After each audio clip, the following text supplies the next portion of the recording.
तो लागू रहेगा छत्तीसगढ़ में ओपीएस।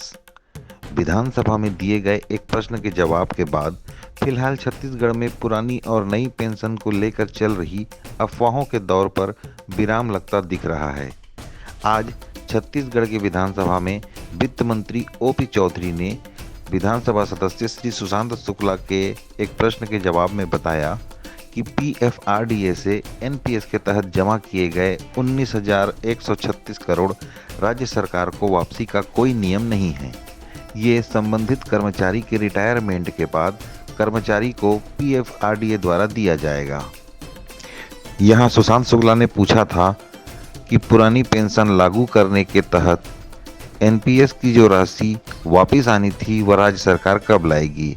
इस पर वित्त मंत्री ने स्पष्ट बताया कि यह राशि राज्य सरकार को वापसी का कोई नियम नहीं है। यह संबंधित कर्मचारी के रिटायरमेंट के बाद कर्मचारी को प्राप्त होगी।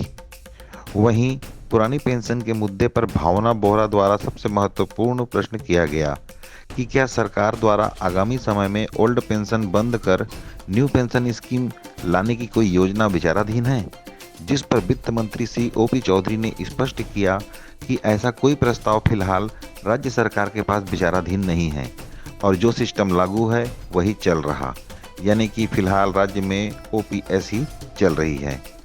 साथ ही वर्तमान में रिटायर हुए कर्मचारियों को ओपीएस मिलना क्यों शुरू नहीं हुआ, इस प्रश्न के जवाब पर वित्त मंत्री ने बताया कि पूर्व सरकार द्वारा बनाए गए नियम अनुसार पीएफआरडीए से प्राप्त राशि में से संबंधित कर्मचारियों द्वारा नियोक्ता के हिस्से के अंशदान और उस पर प्राप्त ब्याज को जमा करने पर उनका पेंशन शुरू हो जाएगा। इससे कुछ बातें तो स्पष्ट हो गई हैं कि फिलहाल छत्तीसगढ़ में ओपीएस को बंद करने को लेकर सरकार के पास कोई प्रस्ताव विचाराधीन नहीं है। साथ ही एनपीएस में जमा राशि के नियोक्ता अर्थात राज्य शासन के अंशदान और ब्याज की राशि जमा करने पर लागू सिस्टम के अनुसार ओपीएस की पात्रता हो जाएगी। फिलहाल ओपीएस को लेकर संशय में चल रहे कर्मचारियों के लिए यह सुखद खबर है। छत्तीसगढ़ में फिलहाल पुरानी पेंशन व्यवस्था लागू होगी और इस पर चल रही अटकलों को आज वित्त मंत्री के बाद विराम लगता दिख रहा है।